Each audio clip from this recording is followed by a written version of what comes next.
ಇನ್ನು ಕಾವೇರಿ ಕೊಳ್ಳದಲ್ಲಿ ಕೂಡ ಮುಂಗಾರು ಮಳೆ ಕೈ ಕೊಟ್ಟಿದೆ. ಹೀಗಾಗಿ ನದಿ ಜಲಾಶಯ ಎಲ್ಲ ಬರಡಾಗಿದೆ. ಜೀವನದಿ ಅಂತ ಕರೆಯುವಂಥ ಕಾವೇರಿ ನದಿಯ ಒಡಲು ಈಗ ಬರಿದಾಗಿದೆ, ಸಂಪೂರ್ಣ ಕ್ಷೀಣಿಸಿ ಹೋಗಿದೆ. ನದಿಯ ಹರಿಯುವಿಕೆ KRSನತ್ತ ಕಾವೇರಿ ನೀರು ಹರಿತಾ ಇಲ್ಲ, ಯಾಕಂದರೆ ಅಷ್ಟು ಪ್ರಮಾಣದಲ್ಲಿ ನೀರಿಲ್ಲ.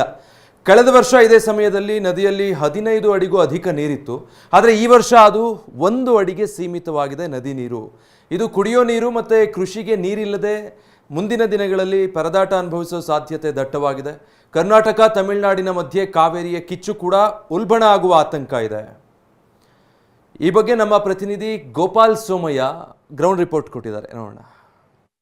ರಾಜ್ಯದಲ್ಲಿ ಈ ಬಾರಿ 60% ಮಳೆ ಕೊರತೆ ಇದೆ ಎಂಬ ಒಂದು ಹವಾಮಾನ ವರದಿ ಏನಿದೆ, ಇದು ನಿಜಕ್ಕೂ ಆತಂಕ ತಂದಿರುವಂಥದ್ದು. ಇನ್ನು ಕೊಡಗು ಜಿಲ್ಲೆ ಅಂದರೆ ಈ ಮಲೆನಾಡು ಪ್ರದೇಶದಲ್ಲಿ ಬರುವಂತಹ ಕೊಡಗು ಜಿಲ್ಲೆಯಲ್ಲಿ ಪರಿಸ್ಥಿತಿ ಯಾವ ರೀತಿ ಇದೆ ಅನ್ನೋದನ್ನು ನಾನಿವತ್ತು ನಿಮಗೆ ಪ್ರತ್ಯಕ್ಷವಾಗಿ ತೋರಿಸ್ತೇನೆ. ನಾವಿವಾಗ ಕೊಡಗು ಮತ್ತು ಮೈಸೂರು ಗಡಿಯಲ್ಲಿರುವಂತಹ ಕೊಪ್ಪ ಸೇತುವೆ ಬಳಿ ಇದ್ದೇವೆ. ಇಲ್ಲಿ ಈ ಕಾವೇರಿ ನದಿ ಹರಿಯುತ್ತೆ. ಸಾಮಾನ್ಯವಾಗಿ ಈ ಜೂನ್ 3ನೇ ವಾರದಲ್ಲಿ ನಾವು ಈ ನಿಂತ ಸ್ಥಳ ಏನಿದೆ ಅಂದರೆ ನಾವೀಗ ಅಕ್ಷರಶಃ ನದಿಯ ಒಡಲಲ್ಲಿ ನಿಂತಿದ್ದೇವೆ. ನದಿಯ ಒಡಲನ್ನು ನೋಡಿದರೆ ಬೇರೆ ಕಲ್ಲುಗಳಷ್ಟೇ ನಮಗೆ ಕಾಣ್ತಾ ಇದೆ. ಒಂದು ಅಡಿ ನೀರಷ್ಟೇ ನಮಗೆ ಹರಿತಾ ಇರೋದನ್ನು ನೋಡ್ತಾ ಇದ್ದೇವೆ. ಅಂದರೆ ನದಿ ಸಂಪೂರ್ಣ ಬರಡಾಗಿರೋದನ್ನು ನಾವಿಲ್ಲಿ ನೋಡ್ತಾ ಇದ್ದೇವೆ. ಸಾಮಾನ್ಯವಾಗಿ ಈ ಜೂನ್ ತಿಂಗಳಲ್ಲಿ ಈ ಥರದ ಪರಿಸ್ಥಿತಿ ನಾವು ನೋಡಿದ್ದು ಯಾವತ್ತೂ ಕೂಡ ಇಲ್ಲ. ಯಾಕಂತಂದರೆ ಜೂನು ಧಾರಾಕಾರ ಮಳೆ ಬರುವಂತಹ ಒಂದು ಸಮಯ.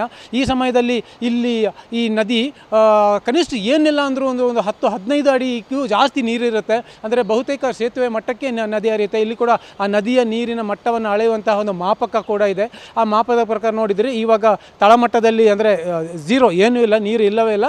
ಈಗ ಮಾಮೂಲಿ ವಾಡಿಕೆ ಮಳೆ ಬಂದಿದ್ದರೂ ಕನಿಷ್ಠ 5 ಮೀಟ್ರ್ ಅಂದರೆ ಏನಿಲ್ಲ ಅಂದರೂ ಒಂದು 15 ಅಡಿಗೂ ಅಧಿಕ ನೀರು ಇಲ್ಲಿ ಇರಬೇಕಾಗಿತ್ತು. ಆದರೆ ನೀರು ಅನ್ನೋದು ಇಲ್ಲವೇ ಇಲ್ಲ.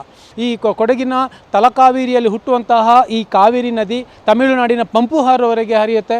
ಇಷ್ಟು ಈ ಕಾವೇರಿ ಕೊಳ್ಳದಲ್ಲಿ ಏನಿದೆ ಈ ಎಲ್ಲ ಪ್ರದೇಶಗಳಲ್ಲೂ ಕೂಡ ಕುಡಿಯುವ ನೀರಿಗೆ ಗಂಭೀರ ಸಮಸ್ಯೆ ಆಗುತ್ತೆ. ಯಾಕಂತಂದರೆ ಈಗ ನಮ್ಮ ಕೊಡಗು, ಕುಶಾಲನಗರ, ಮೈಸೂರು, ಮಂಡ್ಯ ಹಾಗೆ ಬೆಂಗಳೂರು ಈ ಎಲ್ಲ ಪ್ರದೇಶಗಳು ಕೂಡ ನೆಚ್ಕೊಂಡಿರೋದೇ ಈ ಕಾವೇರಿ ನದಿ ನೀರನ್ನು. ಆದರೆ ಕಾವೇರಿ ನದಿಯಲ್ಲಿ ನೀರಿಲ್ಲ ಅಂತಂದರೆ ಅಂದರೆ ಈ ಜೂನ್ ಜುಲೈಯಲ್ಲಿ ಮಳೆ ಬರಲಿಲ್ಲ ಅಂದರೆ ಕಾವೇರಿ ನದಿ ತುಂಬಲ್ಲ. ಕಾವೇರಿ ನದಿ ತುಂಬಲ್ಲ ಅಂತಂದರೆ ಈ ಮಂಡ್ಯದಲ್ಲಿರುವಂತಹ KRS ಜಲಾಶಯ ಕೂಡ ತುಂಬಲ್ಲ. ಅದೇ ರೀತಿ ನಮ್ಮ ಕೊಡಗಿನಲ್ಲಿರುವಂತಹ ಹಾರಂಗಿ ಜಲಾಶಯ ಕೂಡ ತುಂಬಲ್ಲ. ಈ ಕೊಡಗು ಜಿಲ್ಲೆ ಅಥವಾ ಈ ಮಲೆನಾಡು ಪ್ರದೇಶದಲ್ಲಿ ಉತ್ತಮ ಮಳೆ ಆದರೆ ಮಾತ್ರ ಈ ರಾಜ್ಯದ ಎಲ್ಲ ಕಡೆ ಜಲ, ನೆಲ ಎಲ್ಲವೂ ಕೂಡ ಪ್ರಕೃತಿ, ಕೃಷಿ ಎಲ್ಲವೂ ಕೂಡ ಸಮೃದ್ಧಿ ಆಗಿರುವಂಥದ್ದು. ಆದರೆ ಈ ಬಾರಿ 60% ಮಳೆ ಕೊರತೆ ಆಗಿರೋದ್ರಿಂದ ಸಹಜವಾಗಿಯೇ ಇವಾಗ ಒಂದು ಆತಂಕಕಾರಿ ಪರಿಸ್ಥಿತಿ ನಿರ್ಮಾಣ ಆಗಿದೆ. ಕ್ಯಾಮರಾಮನ್ ನವೀನ್ ಜೊತೆ ಗೋಪಾಲ್ ಸೋಮಯ್ಯ, TV9 ಕೊಡಗು.